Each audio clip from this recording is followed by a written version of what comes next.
Buenas tardes a todos. Damos inicio a una nueva sesión de los encuentros virtuales con los expertos en enfermedad tromboembólica venosa. El tema de hoy es hemorragias durante la anticoagulación, y para tratar de este tema, el experto de nuestro grupo Ríete en las hemorragias, José Antonio Nieto, miembro de Ríete desde el principio, amigo, jefe de Servicio de Medicina Interna del Hospital Virgen de la Luz de Cuenca. José Antonio, cuando quieras.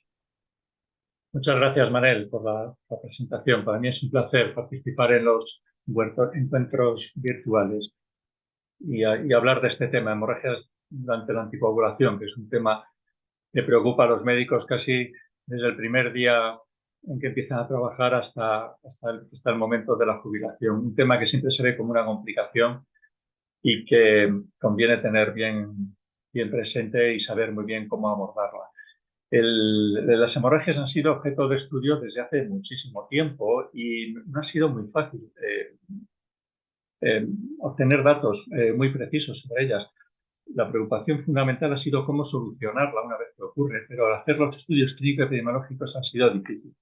El principal problema ha sido de definir. Todo el mundo intuye y sabe muy bien lo que es una hemorragia, pero ya definirla como grave y como no es complicado, es complejo, no ha sido fácil. Y ha tenido que ser en 2010 cuando la Sociedad Internacional de Trombosis y Hemostasia estableció unos criterios que luego han seguido numerosos investigadores. Hasta entonces, las definiciones y los criterios son un poco particulares.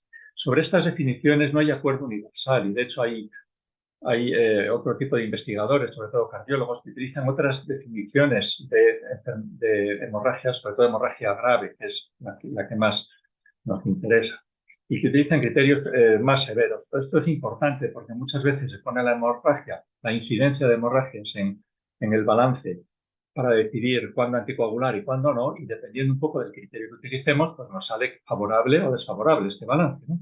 Por ejemplo, en el estudio de Aristóteles, que comparaba apixaban con warfarina, si utilizamos el criterio de ISTH nos salen 320 hemorragias con una incidencia del 2%, pero si utilizamos el criterio Gusto o el TIMI nos salen muchas menos, 80 y 0,52, 148, 0,96. Es decir, se reduce casi hasta la cuarta parte o a la mitad. Esto pues tiene implicaciones a la hora de establecer decisiones en las guías clínicas, y tenemos que saber, cuando vemos estos estudios, qué criterios se ha utilizado y con qué establecemos el balance de la hemorragia grave, con qué trombosis, con qué riesgo trombótico. Esto ha hecho también muy difícil que estudiemos cuál es la hemorragia normal en la población. Esto es muy difícil. Hay muy pocos estudios. Se ha calculado que aproximadamente la incidencia de población normal de la hemorragia no grave es del 5% y de la hemorragia grave es del 5 por 10.000. Es una incidencia muy pequeña. Cuando hay hemorragia grave en población normal hay que sospechar coagulopatía o una lesión orgánica en el fondo que no esté evidente. Sin embargo, cuando hay comorbilidad, esto aumenta mucho. La hemorragia puede, en población ETV no anticoagulada, la incidencia es aproximadamente del 0,5%, que es 10 veces más que la que se ve en un adulto. Es decir, la comorbilidad aumenta el riesgo de sangrado casi 10 veces, casi tanto como la anticoagulación. Sí que es un factor, la incidencia, que depende con la edad y con el deterioro vascular asociado. Globalmente podemos decir que el riesgo aumenta con la anticoagulación, aumenta 3-4 veces. La anticoagulación no provoca hemorragias, hace que cuando se rompe un vaso, el tiempo en restablecer la hemostasia sea mucho mayor y la cantidad de sangre que se pierde y las consecuencias hemodinámicas o el daño en los órganos y que se asienta sea menor. Pero la anticoagulación no provoca hemorragias. También hay que tener en cuenta que el aumento de riesgo quiere decir que una parte de esos pacientes desarrollarían la hemorragia también sin estar anticoagulados, ¿no? Aproximadamente pues, una tercera o una cuarta parte de esos pacientes. Estas hemorragias que ocurren en ausencia de anticoagulación, en pacientes con comorbilidades, pero en ausencia de anticoagulación, tienen más mortalidad que las que vemos en los anticoagulados, con la excepción de la hemorragia intracraneal. Esto es algo que parece contraintuitivo, Pero si imaginamos que un paciente tiene una lesión orgánica y una coagulación normal, si se produce una hemorragia muy grave, la lesión es severa, mientras que un paciente anticoagulado, a lo mejor sangrantes, y al normalizarse la coagulación puede dejar de sangrar con más facilidad. Esto se ha visto en población digamos, en población de vida real, como también en pacientes extraídos de las ramas placeras de los ensayos clínicos. Esto es una característica, digamos, bien documentada. Las hemorragias pueden ser pequeñas en un lugar cerrado o grandes y abiertas. Estas últimas provocan consecuencias hemodinámicas. Son muy fáciles de ver, monitorizar y tienen tamaño en gravedad, pero tienen condicionantes distintos de la hemorragia pequeña, que es la más temida, la hemorragia intracraneal en particular. Entonces, se rompe un vaso pequeñito, se extravasa un poquito de sangre. Estas hemorragias ocurren durante la vida de las personas de forma normal, pero el sistema de la coagulación las aborta con gran rapidez y no suelen tener consecuencias clínicas. Cuando esto es un grado un poco mayor, pueden ocasionar síntomas y acudir al hospital. Normalmente, cuando pasan unas horas y el paciente acude, en muchos casos ya, o bien por la compresión de los tejidos vecinos, o bien por la actuación del sistema de la coagulación, esta hemorragia se ha hecho hemostasia y el sangrado ha cesado. De manera que entre 6 y 24 horas solo crece el 10 o 15% de los hematomas. Pues la diferencia fundamental del paciente anticoagulado es en este periodo de tiempo en el que el sangrado puede continuar durante mucho más tiempo, de manera que la probabilidad de crecimiento del hematoma es 6 veces mayor. Esto es urgentísimo, en cuanto llegan a estas situaciones, normalizar la hemostasia de la mejor manera posible, porque el pronóstico, en particular de la hemorragia intracraneal, depende del volumen del hematoma, también de la localización, pero el volumen del hematoma es un factor muy importante. La incidencia de sangrados graves en pacientes anticoagulados es un concepto dinámico que hay que adaptarlo a los tiempos en que vivimos. A finales del siglo pasado se decía que en 3 meses la incidencia de hemorragia grave era aproximadamente del 3,3%. Nosotros ya en el 2000, ya en este siglo, en pacientes con tromboembolismo en los 3 primeros meses nos salía 2,4%, que es un 1% menos. Es una rebaja significativa. Las hemorragias ocurren sobre todo en el primer mes iniciada la anticoagulación. Esto es una característica muy fija en casi cualquier tipo de pacientes anticoagulados. Pero a lo largo del tiempo también hemos visto que esta incidencia va bajando, desde 3,3, 2,3 y en los últimos años ya por debajo de 1,9. Esto quiere decir que algunas de las indicaciones y de las recomendaciones tienen que ser muy actuales y muy adaptadas a los tiempos en los que vivimos para adecuarse a nuestra práctica clínica. Lo que sí es evidente es que los pacientes con tromboembolismo que desarrollan hemorragia grave son pacientes que con gran carga de comorbilidad, suelen ser bastante problemáticos y tienen muy mal pronóstico, tanto porque fallecen por cualquier causa o por hemorragia más de lo normal y están expuestos a nuevos sangrados y a recurrencias del tromboembolismo. Las causas de muerte, pues, como es lógico, la más frecuente es la hemorragia, pero hay otras causas relacionadas con la comorbilidad o con el embolismo fatal que hay que tener en cuenta. Esta es una característica muy específica de nuestros pacientes con tromboembolismo y que del estudio anterior hecho en el 2008 a una revisión reciente que hemos hecho en el 2022, apenas ha cambiado estos grados de riesgo. La muerte por cualquier causa es casi 7 veces mayor en estos pacientes y las recurrencias del tromboembolismo casi 3 veces mayor. Casi se puede decir que es estructural en esta enfermedad. Lo mismo ocurre con las localizaciones del sangrado. Las localizaciones de sangrado apenas se han modificado a lo largo de estos años que tenemos registro. Las del 2008 están en naranja, las del 2022 están en más rosa. Fíjese que la proporción de casos es prácticamente igual en los dos estudios y tiene gran relevancia por la hemorragia difectiva, la más frecuente, y también los hematomas de diferente tipo, retroperitoneales, y las localizaciones menos frecuentes de sangrado. Estas últimas, hematomas y localizaciones menos frecuentes, son muy específicas de pacientes anticoagulados. Son raras en ausencia de anticoagulación y por eso hay que dedicarles un poco de atención. Comparado aquí las hemorragias en anticoagulados en rojo y no anticoagulados, las proporciones de hemorragias, vemos que hematomas musculares retroperitoneales y localizaciones atípicas apenas están representados, ¿no? La columna azul es muy bajita comparada con la roja. Es muy típico de los anticoagulados, los hematomas y localizaciones poco frecuentes que en el paciente sin comorbilidades o sin anticoagulación no ocurrirían. Estos hematomas ocurren sobre todo en los primeros días de la anticoagulación. Es muy característico cuando el paciente se pone los anticoagulantes, tanto hematomas musculares, cutáneos, como los retroperitoneales. Y tienen un perfil de aparición muy diferente a otras localizaciones, como puede ser la hemorragia intracraneal, en la que tiene un perfil más plano, más lineal, más lento a lo largo del tiempo. Estas características han permanecido constantes también en los estudios del 2008 y del 2022. Ocurren los hematomas, estas hemorragias que digo asociadas específicamente a la anticoagulación, ocurren más en mujeres mayores durante la mayor inestabilidad de la anticoagulación y en pacientes en los que no tienen un riesgo especial de sangrado, por ejemplo el cáncer, sangrado reciente. Son pacientes de las que hay que tener especial vigilancia cuando se inician los anticoagulantes. La mortalidad, como es fácil de entender, es mayor en la hemorragia intracraneal, la mortalidad en un mes 44%, ¿no? Aunque el número absoluto de fallecimientos mayores de la hemorragia digestiva. Las otras no tienen una mortalidad despreciable, en gran parte condicionadas por la comorbilidad.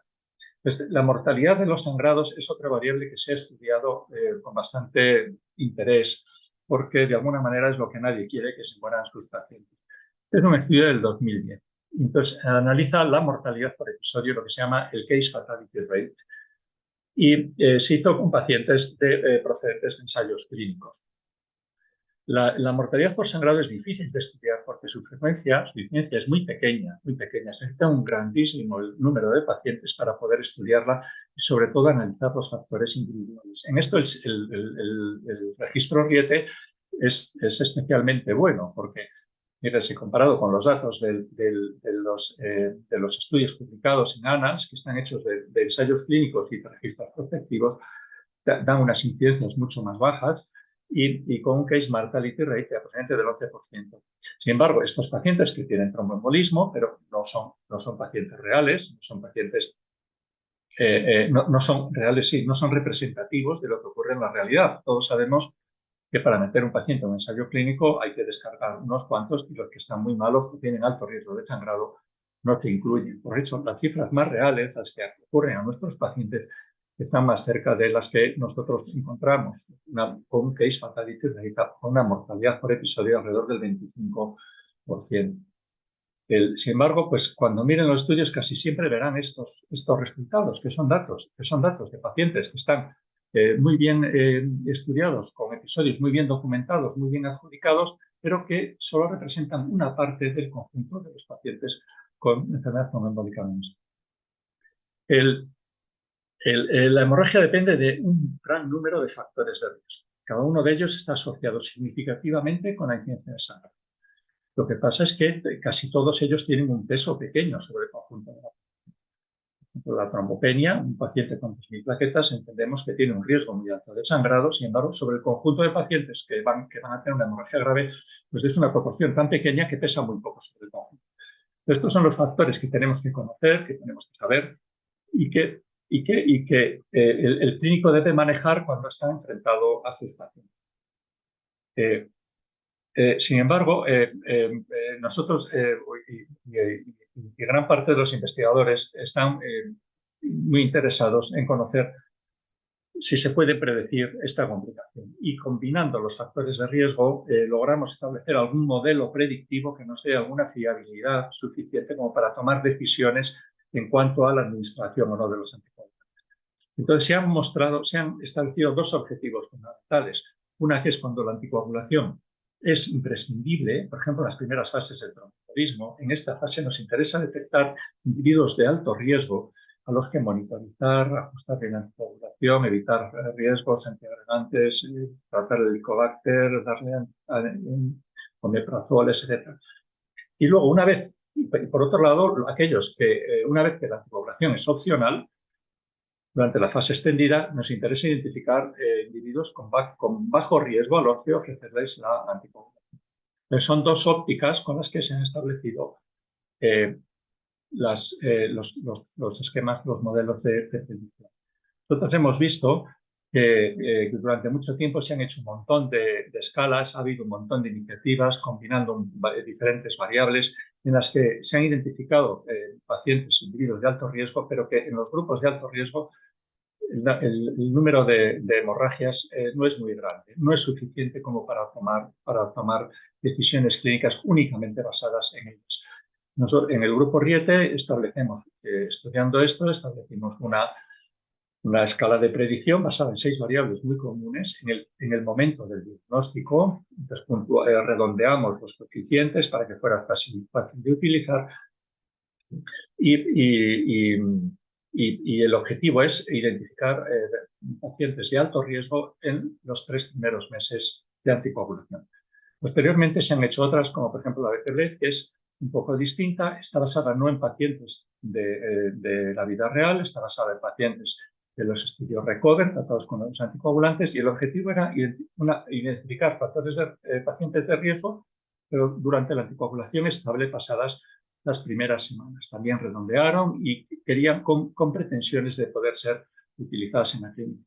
También verán que hay otras, una muy popular, la Haslet, en la que también utiliza diferentes variables. Esta está hecha en pacientes no con tromboembolismo, sino en pacientes con fibrilación auricular, antiagregados y anticoagulados. Pero tiene la ventaja de que incorpora algún predictor de los que llamamos dinámicos, es decir, que no está presente en el momento de la base, y tiene predictores importantes de hemorragia intracraneal, con lo cual, a medida que pasa el tiempo de anticoagulación, parece que puede tener más capacidad predictiva. Esta es la más popular, la más extendida. Nosotros fuimos capaces de diferenciar a los pacientes en 3 categorías de riesgo con gran potencia estadística, pero en el grupo de alto riesgo el porcentaje de sangrantes pues era de aproximadamente 7,3%. Cuando lo validamos nos salió 6,2%, no es un número demasiado alto. Cuando miramos las métricas específicas para calibrar el rendimiento del modelo, pues nos salía una sensibilidad, 21 hemorragias de 159, pues 13%, un valor predictivo positivo del 6,2, un F1 de 8,4. El F1 es una métrica relativamente nueva incorporada de la ingeniería que combina la sensibilidad y el valor predictivo positivo y que de alguna manera refleja el valor de un modelo, la capacidad de un modelo como el nuestro, en este caso que identifique el mayor número de hemorragias con la mayor precisión posible. La media armónica de la sensibilidad y el valor predictivo positivo, en este caso el 8,4%. Como Riete tiene un gran número de pacientes y un gran número de muertes por hemorragia, pudimos abordar los predictores de la hemorragia mortal. Esto es una iniciativa de la que no conozco una experiencia diferente aparte de la de Riete, y pudimos hacerlo afinando un poco los predictores de hemorragia y añadiendo algún otro más. Con eso conseguimos una capacidad discriminativa muy alta. También pudimos diferenciar varios grupos de riesgo de pacientes, de manera que pero en el grupo de más alto riesgo la proporción de fallecimientos, el 8%, tampoco era suficientemente alta como para poder tomar grandes decisiones. Sí, tiene mucho interés estas escalas el haber identificado factores de riesgo, porque luego a la hora de ver al paciente o tomar decisiones es lo importante. En los últimos 3 años han aparecido otras escalas que están más enfocadas a detectar pacientes a los que se puede ofrecer la anticoagulación extendida. Y interesa identificar más que nada pacientes de bajo riesgo. Entonces, diferentes grupos de investigadores pues, han utilizado muchos datos publicados, ensayos clínicos prospectivos, también registros prospectivos hechos en sus propios hospitales. Al final, fíjense que los predictores que han encontrado son prácticamente iguales a los de la escala Riete, en este caso 5, en el que se cambia la embolia de pulmón por los antiagregantes. Es una escala, es un registro muy es decir, son variables, son predictores ya muy conocidos, muy machacados. En este otro, 4 predictores, uno que se llama el CHAP y que una escala, pero la capacidad predictiva 0,62. Es decir, pueden separar los pacientes bien, tienen potencia estadística, los predictores estos tienen importancia, ya lo sabemos, muy conocidos, pero la capacidad final no nos sirve demasiado. En este año, recientemente se ha publicado otro también por destacados investigadores del tromboembolismo, en el que combinan variables relacionadas con la recurrencia de la trombosis y con el riesgo de sangrado. Una idea de, en un solo disparo, decir, presentar un poco el balance riesgo-beneficio de anticoagular o no. Pues en este caso, pues el método también ha utilizado un montón de registros, un montón de datos, no datos propios, sino datos extraídos de diferentes, muchos de ellos ensayos clínicos, y con una metodología pues muy compleja y muy meritoria, pues han llegado a establecer este balance. En fin, fíjese, la capacidad, la capacidad discriminativa del modelo de Marx es 0,61 y para la recurrencia y 0,63 para la hemorragia. Es decir, son 14 variables, bien conocidas todas, pero no llegamos a poder decir con gran seguridad esto es lo que hay que hacer porque esto es muy correcto y esto es muy preciso. Y así que, por ejemplo, las recurrencias aquí, con DOACs con DOACs reducidos se reducen del 10 al 2,3, pues esto ya lo sabemos de los ensayos clínicos. Las hemorragias del 2% pasan al 2,3, también lo sabemos de los ensayos clínicos.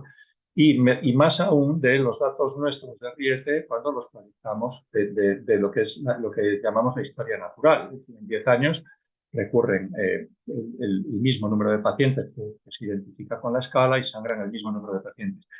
Es decir, queda todavía bastante trabajo por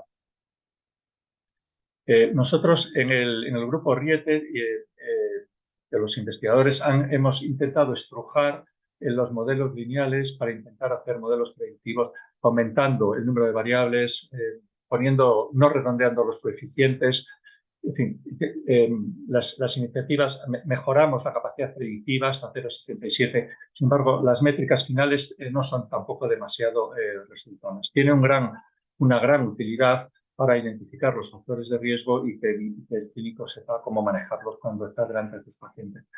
Estadísticamente tiene mucha potencia, somos capaces de diferenciar con alta capacidad discriminativa los grupos de pacientes, pero al final nos falta un pelín para poder utilizarlo. Esto también se ha hecho también con el mismo esquema, aumentando los predictores específicos para la hemorragia uterina, específicos para la hemorragia intracraneal, sin redondear los coeficientes.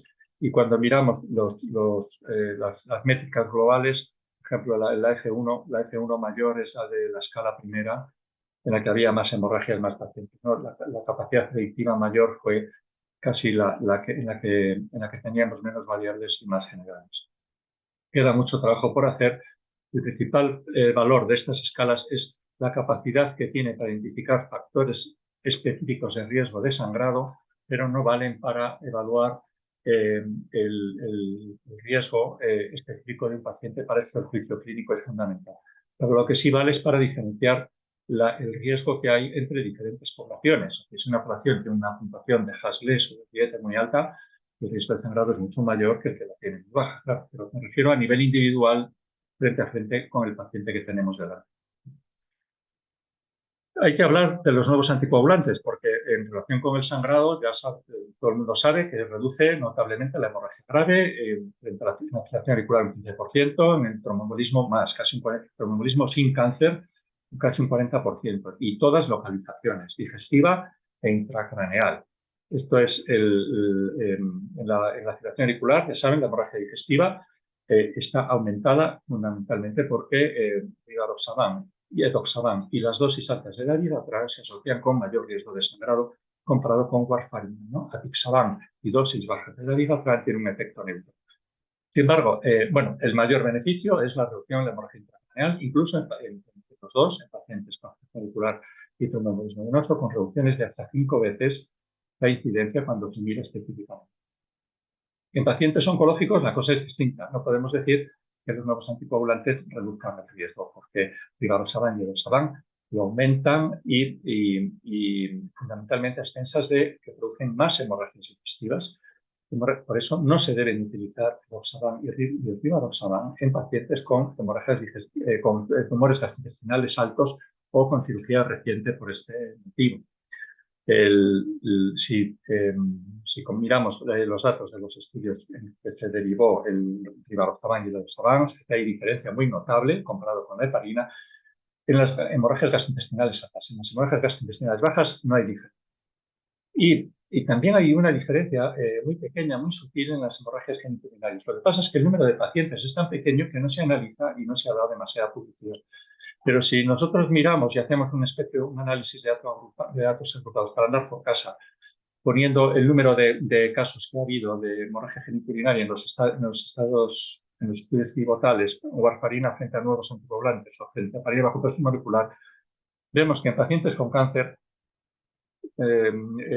anticoagulantes en directa 19 hemorragias, heparina 2, el riesgo aumenta casi 9 veces. En pacientes con fibrilación auricular la diferencia no ha sido así, ha sido en sentido contrario, pero es debido al efecto de un anticoagulante que es el dabigatran, que tiene un efecto completamente diferente en este campo. Parece que no aumenta el riesgo de la hemorragia genitourinaria. Entonces, neutraliza el efecto del Lapisaban y del Edoxaban. Pero si se mira el Edoxaban, por ejemplo, solo, se ve que tiene más incidencia de hemorragia digestiva, de hemorragia genitourinaria que la warfarina, ¿no? Y estas diferencias, en el caso de la hemorragia clínicamente relevante, alcanzan significación estadística. Otro, ya animados un poco por estos datos, ¿qué pasa con los hematomas? Tampoco se habla mucho y son hemorragias muy ligadas al uso de la anticoagulación. Los nuevos anticoagulantes, si ponemos los hematomas reportados en los estados pivotales, en los estudios pivotales con ACOS y warfarina, vemos que hay una notable reducción, 64%, casi como la hemorragia intracranial. Y frente a heparina bajo presión molecular en pacientes con cáncer, 87%. Incluidos los hematomas retroperitoneales, utilizando la misma metodología. Pues por esto sabemos que las mujeres mayores débiles, con tegumento débil, que son las que más tienen hematomas, probablemente es un grupo que, igual que los que han tenido alto riesgo o los que tienen alto riesgo de hemorragia intracraneal, se benefician de los anticoagulantes de acción directa. También las dosis, hablando de hemorragias, las dosis reducidas de los nuevos anticoagulantes apenas aumentan el riesgo de sangrado comparado con el placebo o con los antiagregantes. Reducen notablemente las recurrencias y este es el tratamiento mejor para la anticoagulación extendida, como puede ser. Otro de los problemas más importantes, probablemente el más importante, lo anterior es epidemiología clínica que tiene interés para la hora de decidir qué grupos hay que anticoagular o no y establecer las bases de la práctica clínica. Pero al clínico lo que interesa es saber cómo manejar situaciones de sangrado en sus pacientes una vez que ocurre. De esto, afortunadamente, ya hay muchas referencias en la literatura y es muy fácil encontrar guías y recomendaciones de uso. Yo quería comentar 4 cosas al respecto. Lo primero es, cuando hay una hemorragia grave, es importantísimo suspender la anticoagulación. Durante mucho tiempo no teníamos seguridad en que suspender la anticoagulación era lo mejor que podíamos hacer. Pero ahora ya hay suficientes evidencias de que hay que hacer esto. Cuando un paciente está sangrando, mantener la anticoagulación lo que hace es aumentar claramente la gravedad del sangrado y aumentar las complicaciones. Las trombosis dejamos al paciente, al quitar la anticoagulación, expuesto a su riesgo de trombosis. Pero globalmente esto ocurre muy pocas veces. Ya a primeros de siglo ya hubo un trabajo muy interesante en el que era una serie de casos en los que al quitar la anticoagulación a pacientes con hemorragias graves y válvulas mecánicas no tenían complicaciones trombóticas, aunque se suspendiera durante 15 días. Y el mayor problema que encontraron es que cuando se volvía a reintroducir los anticoagulantes resangraban. Es decir, el problema no es tanto la trombosis como si un paciente tiene una hemorragia grave, cuando reintroduces los anticoagulantes y vuelven a resangrar, esto es más problemático. Esto se ha visto ya más veces por otros investigadores. También son casos, series de casos. Nunca pueden ser ensayos clínicos, pero todos van en la misma línea de que el riesgo del embolismo, de embolismo mayor o de trombosis no es muy grande y es mucho mayor el riesgo de dejar anticoagulados a los pacientes. Esto es muy habitual. Bueno, en caso de hemorragia intracraneal, pues no es claro, pero en caso de hematomas graves que no percibes muy bien la gravedad, muchas veces se tienden a mantener dosis bajas de anticoagulantes cuando lo correcto probablemente es dejarlo sin nada. Una vez que se ha suspendido la anticoagulación, hay que considerar si es importante revertirla o no. Y esto es urgente en el caso de la hemorragia intracraneal, en el caso de la que hay anticoagulación excesiva o una hemorragia masiva con riesgo de fallecimiento, con riesgo de muerte. Y para esto está pues, el idarucizumab, si está con dabigatran, el Anexa, si están con otros anti-10, o el complejo protrombínico, o los factores que ya están conocidos. Hay que acordarse de que hay pacientes que sangran y están antiagregados, hay que poner un pool de plaquetas, o si tienen insuficiencia renal, la desmopresina altera la trombopatía de la insuficiencia renal, hay que montarlos, ¿no? Hay que estabilizar al paciente y hacer intervenciones hemostáticas. Las intervenciones hemostáticas tienen que hacerse dependiendo un poco de la gravedad de la situación. Si el paciente está muy grave o inestable, tiene que ser con gran urgencia. Si no, algunas de ellas no importa demorarse un poquito. Por ejemplo, las endoscopias digestivas. Se sabe que es recomendable hacerlas en las primeras 24 horas, pero si se hace de forma muy precoz, la probabilidad de no encontrar lesiones explicativas del sangrado, que expliquen el sangrado, o la probabilidad de que la intervención hemostática que se realice tenga éxito es baja. Entonces, es más importante estabilizar al paciente que darse mucha prisa en hacer una endoscopia urgente, a no ser que el paciente esté muy malo y tenga una hemorragia severa, porque el rendimiento de la endoscopia es mayor. Luego hay que reevaluar el riesgo de la trombosis.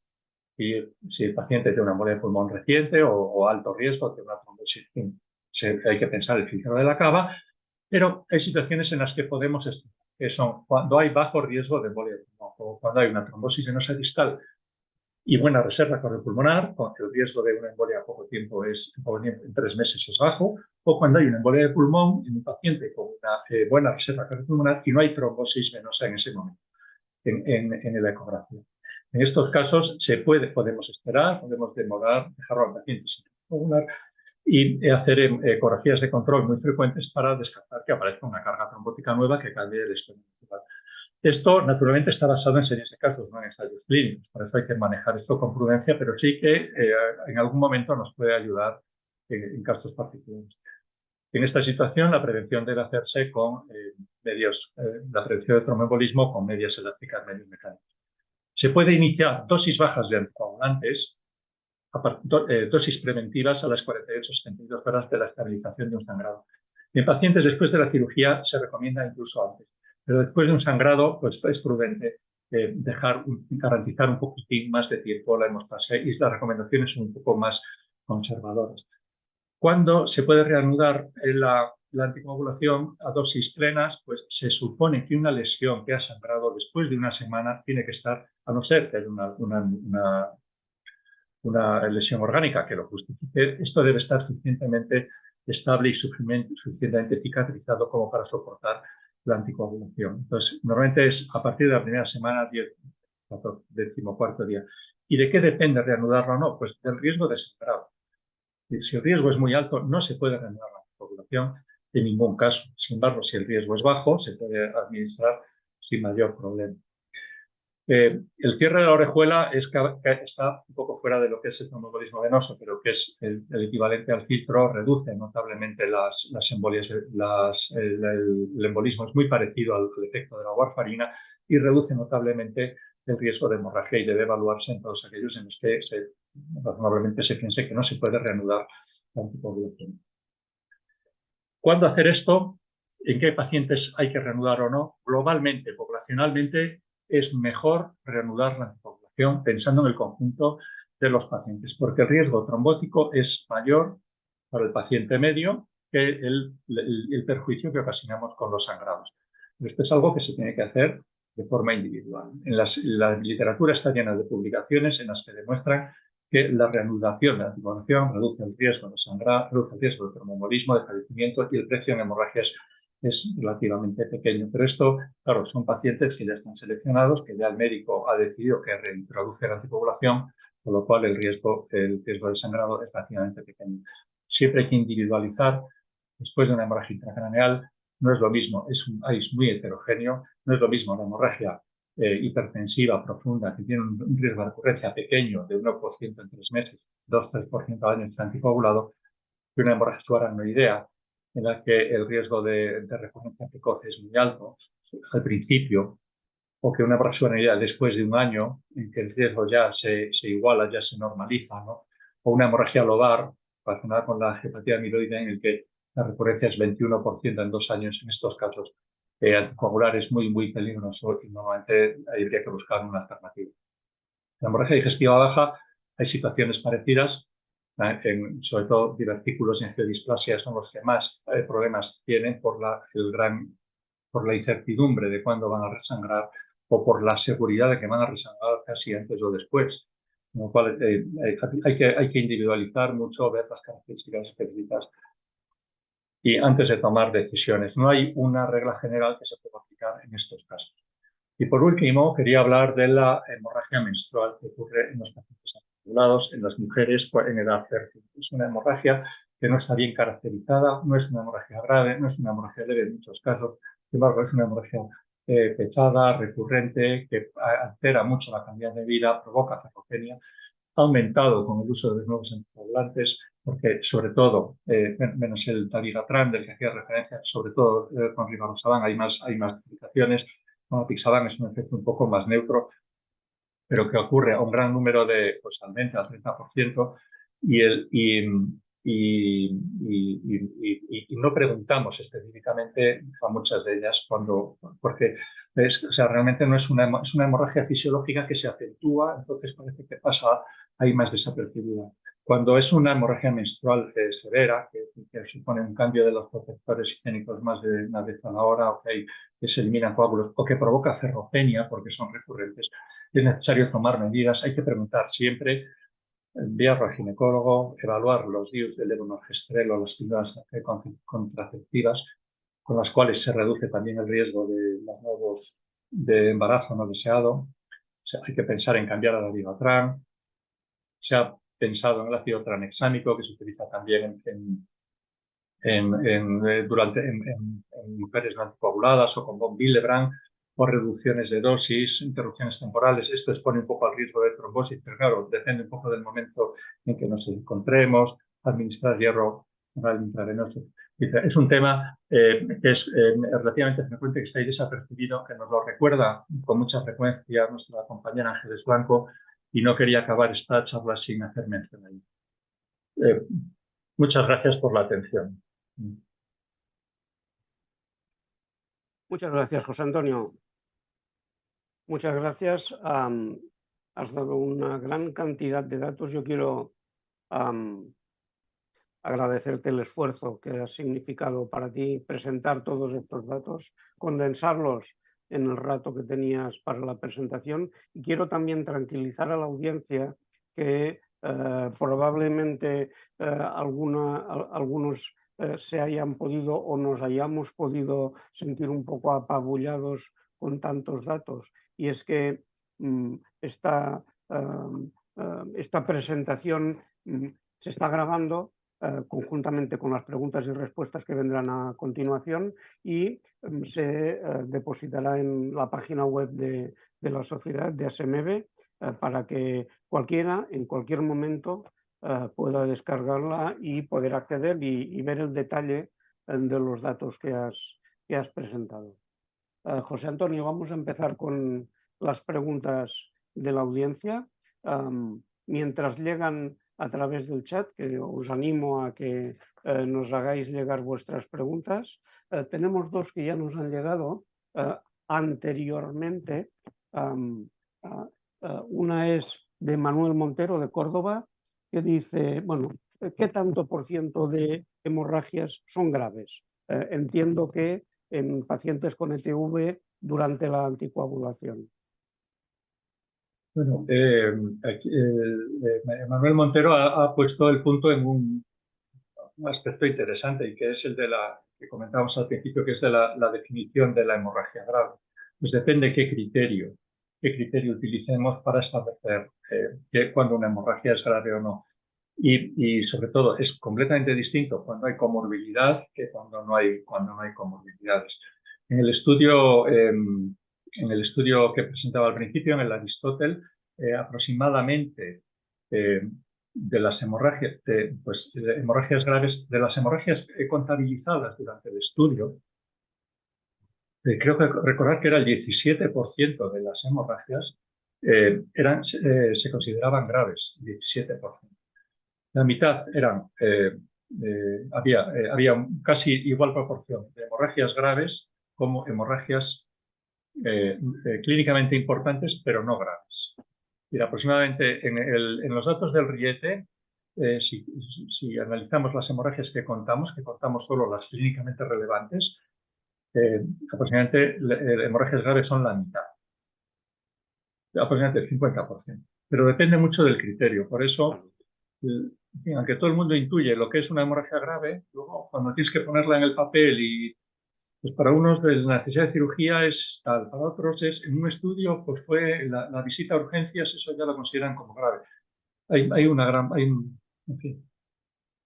Muy bien, gracias, José Antonio. Tenemos otra pregunta de Javier Gutiérrez Isado, que le gustaría plantearte esta situación, aunque no es de enfermedad tromboembólica venosa, que han vivido recientemente. Dice, un paciente de 40 años que está tomando Sintrom porque 2 años atrás tuvo una disección aórtica y se trató mediante un tubo de St.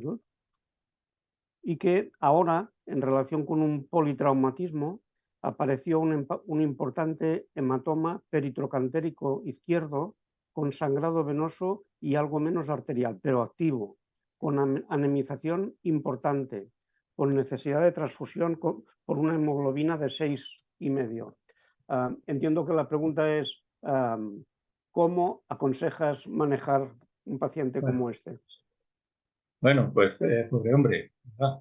Mira, si tiene un sangrado arterial activo, yo creo que si es posible embolizarlo, buscar ir a por la fuente de sangrado, yo creo que si es factible, yo creo que es lo mejor, porque eso es una bomba que nunca sabes cuándo va a hacer. Si hay sangrado arterial activo, o si se ha demostrado eso en una radiografía, un TAC o lo que sea. Si no, bueno, pues se puede esperar, ¿no? Pero hay que suspender la anticoagulación claramente. Aunque tenga una prótesis de St. Jude, pues bueno, es mucho más grave una hemorragia tan severa que anemiza que un riesgo, que exponer al paciente a un riesgo de trombosis. Y luego, como teóricamente no hay más problemas, esperado un tiempo razonable hasta que se haga la hemostasia, se puede volver a anticoagular. Los hematomas son especialmente complicados a la hora de establecer cuándo cesan de sangrar y a partir de qué momento la hemostasia es segura. Porque nunca sabes cuando hay una vena que está soltando sangre o una arteria que está soltando sangre. Normalmente se utiliza la hemoglobina, los descensos de la hemoglobina a lo largo de los días siguientes. Y luego son lesiones que están expuestas a continuos movimientos, con lo cual la hemostasia tarda bastante más. Uno de los errores en esta situación es precipitarse y administrar anticoagulantes antes de tiempo. Yo diría que unos cuantos días sin anticoagulantes y luego ir con dosis progresivas crecientes y hasta, pues no sé, una anticoagulación plena probablemente en 7-15 días. Muy bien. Tenemos 2 preguntas que nos ha enviado Marc Martín.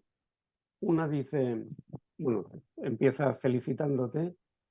Dice, puesto que el tratamiento con ACOT se asocia a un riesgo de hemorragia mucho menor que los dicumarínicos, ¿se ha generado alguna escala de riesgo de hemorragia en estos enfermos en los que están tomando ACOT? Pues yo específica de ACOT, no. Sí conozco que con los pacientes derivados de los ensayos clínicos se han estudiado las hemorragias que han tenido y se han establecido los factores de riesgo. Entonces hay, pues eso, en el Aristóteles se han estudiado las hemorragias mayores del Aristóteles o las del Recover y se han visto los factores de riesgo específicos de esos sangrados. Son básicamente los mismos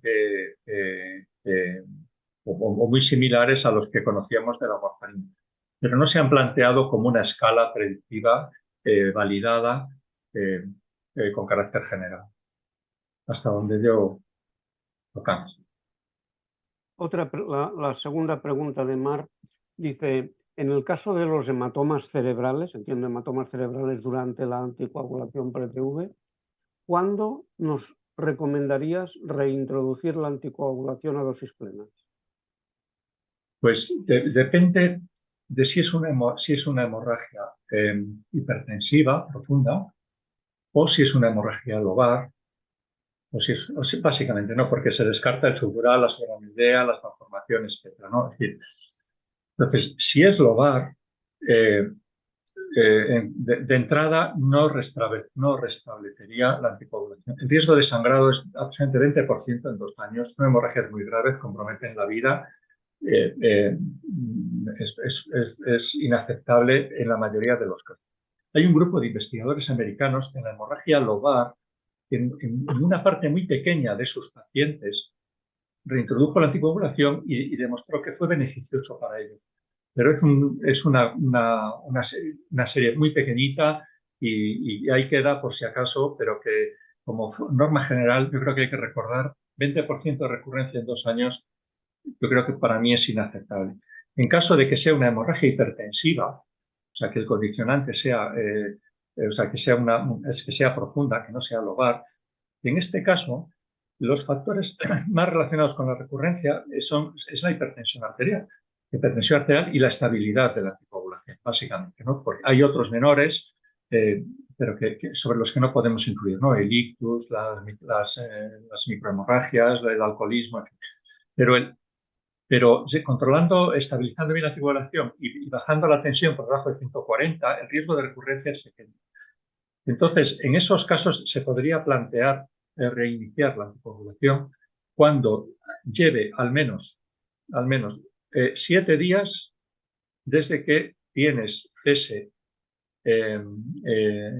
asegurado de que se ha hecho la hemostasia, o sea, de que la hemostasia se ha completado. Si tienes un escáner en el que hay un volumen de hematoma, repites un escáner a los 7 días, el hematoma no ha aumentado de tamaño, ahí ya la lesión, el vaso está totalmente coagulado, o sea, hay que pensar que eso, entonces se podría reiniciar la anticoagulación a dosis bajas o altas dependiendo del riesgo trombótico del paciente en particular.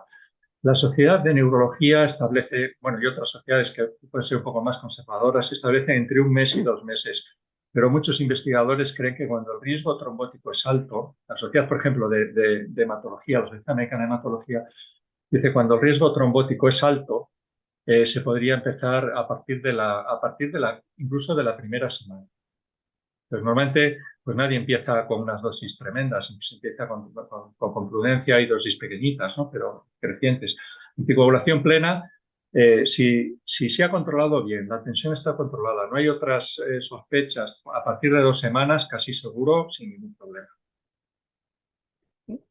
Sobre este tema acaba de llegar una nueva pregunta de Cristian Morales, que dice, paciente con fibrilación auricular, anticoagulado con el IQIS 5 miligramos cada 12 y que presenta una hemorragia intracraneal. ¿A partir de cuándo se puede reiniciar la anticoagulación? Un poco ya lo has comentado. Claro, es que es muy importante si es lobar o si es hipertensiva profunda. Si es hipertensiva y controlas la tensión y se utiliza una anticoagulación estable, el riesgo es 1% en 3 meses, en pacientes no anticoagulados, 1% en 3 meses. Entre 0, 5 y 3 es el intervalo de confianza. Y en pacientes anticoagulados con este tipo de hemorragia y la tensión bien controlada viene a ser entre 2-3% al año.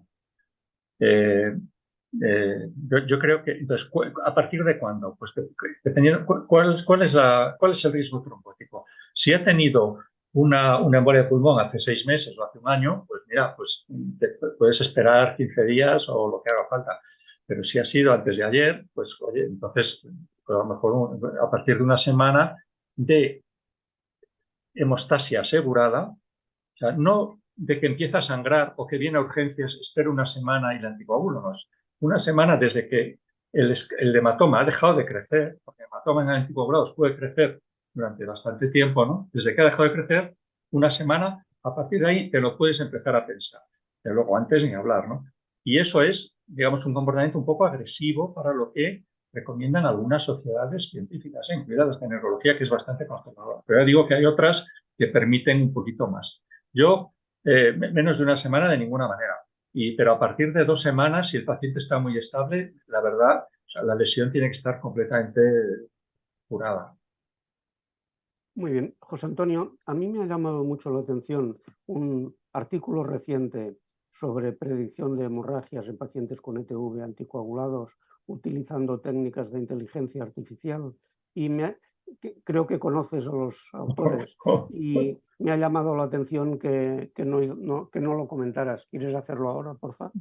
Bueno, es que pasado mañana es el fórum y es cuando se presenta oficialmente, ¿no? Pero bueno, este es un trabajo en el que se han utilizado metodologías un poco novedosas de aprendizaje automático.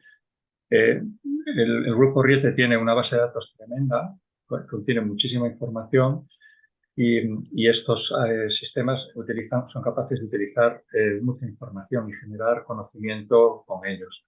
Se requieren ordenadores potentes que ya están cada vez más disponibles, ya están al alcance de la mano y nos metimos en este asunto. Entonces, primero hicimos un estudio para ver si logramos hacer un modelo predictivo muy bueno. Nos salió tan bueno que no nos lo creíamos porque tenía una capacidad predictiva muy grande. Esto nos sirvió a aprender, nos llevó a aprender que la capacidad de los ordenadores es tal que te hace un traje a medida estupendo a los datos que tienes, pero que luego no vale para otros datos, otra serie de datos. No es generalizable. Pero buscamos hacer un algoritmo y validarlo con datos prospectivos del propio registro Riete. Y aquí los resultados ya fueron bastante buenos, bastante mejores que los que tenemos con la escala nuestra tradicional. Pero al validarlo en datos de pacientes de otra etnia, de otro país, con otras condiciones, con otro tal, pues no vale. Pues concluimos un poco que los algoritmos que generamos tienen que ser para pacientes muy parecidos o para metodologías muy parecidas, con variables que tengan las mismas definiciones y que sean muy parecidas a las que nosotros usamos. Gracias, José Antonio. Una nueva pregunta de Marc Martín, que vuelve a insistir en el tema que ya hemos comentado, que ya has comentado. Dice, en tu opinión, ¿qué papel juegan el tiempo desde el diagnóstico y la gravedad de la enfermedad tromboembólica para tomar la decisión de la reintroducción del tratamiento anticoagulante? Es decir, no solamente las características de la hemorragia y la localización de la hemorragia, sino las el características. Tiempo. Bueno, esto también lo estudiamos dentro del grupo Riete. Es qué ocurre cuando hay que suspender precozmente la anticoagulación en pacientes con tromboembolismo. Y lo hemos estudiado en pacientes con embolia de pulmón y con trombosis venosa. El comportamiento es distinto. Entonces, la primera semana de anticoagulación en el caso de la embolia de pulmón es crítica, porque la incidencia de complicaciones en forma de recurrencia de embolia y muerte súbita es muy alta. A partir de la primera semana de tratamiento anticoagulante, la supervivencia y las complicaciones se reducen notablemente de administrar anticoagulación. Y a partir de la segunda semana, prácticamente queda a un nivel basal. Tradicionalmente se decía que cuando suspendes la anticoagulación en el primer mes del diagnóstico, el riesgo medio era del 1% cada día. Pero esto es, en los primeros días, en la primera semana, es mucho mayor, y a partir de la primera semana cae notablemente. Y en el caso de la embolia de pulmón es crítico. Entonces, si ocurre un problema, una hemorragia durante esta primera semana, en ningún caso se debe, hay que buscar una solución para la trombosis. Se puede reanudar la anticoagulación, el reanudar o no la anticoagulación en este caso sería lo antes posible si no hay otra alternativa. En el caso de la trombosis venosa profunda, el tiempo se retrasa un poquito más, lo que nosotros vimos, porque la recurrencia de la trombosis es distinta a la recurrencia de la embolia. La embolia, en cuanto recurre, tiene síntomas inmediatamente. Sin embargo, un trombo en la pierna puede tener una extensión proximal silenciosa y subclínica y no dar demasiados problemas hasta la segunda semana. Entonces, yo diría que en la primera semana es importantísimo que el paciente esté anticoagulado y si no, hay que buscar una medida alternativa. A partir de la primera semana, sobre todo a partir de la segunda, el riesgo se reduce notablemente y da mucho margen a tener al paciente sin anticoagulación. Gracias, José Antonio. Te pido a partir de ahora concisión en las respuestas, porque ahora están llegando muchas preguntas Bueno, y se está acabando el tiempo, nos quedan 15 voy minutos. a ver si puedo. Una de Rosario Pérez Moyano dice, en hemorragia intracraneal durante ACOT, al decidir reiniciar la anticoagulación, ¿existen estudios que apoyen el cambio a dabigatran por el hecho de que tiene un agente reversor? Y si es así, ¿a qué dosis se evitarían dosis plenas? Yo creo que es que la existencia de un antídoto tan bueno como el idarucizumab hace que dabigatran sea una buena alternativa en este caso. Además, las dosis bajas de dabigatran en el estudio en el estudio pivotal fue el que menos riesgo de hemorragia intracraneal tenía, menos que los de los otros.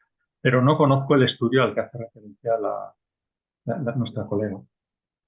Javier Gutiérrez Guisado nos escribe para darte las gracias por la respuesta al caso que tuvieron y explica, el paciente se trasladó a un hospital terciario por la posibilidad de realizar una embolización selectiva que al final no fue necesaria. Se suspendió la anticoagulación durante varios días y a la semana se reintrodujo el síndrome con buena evolución del paciente. Una pregunta de Reina Valle. Dice, José Antonio, en tu práctica clínica y siendo el mejor conocedor de cómo predecir hemorragias, cuando en un paciente con ETV no provocada te planteas tratamiento extendido, ¿cómo valoras el riesgo hemorrágico?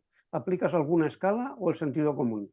No, sentido común. Hoy por hoy, sentido común. Las aplicaciones de las escalas, las mejores son estas últimas que he presentado anteriormente.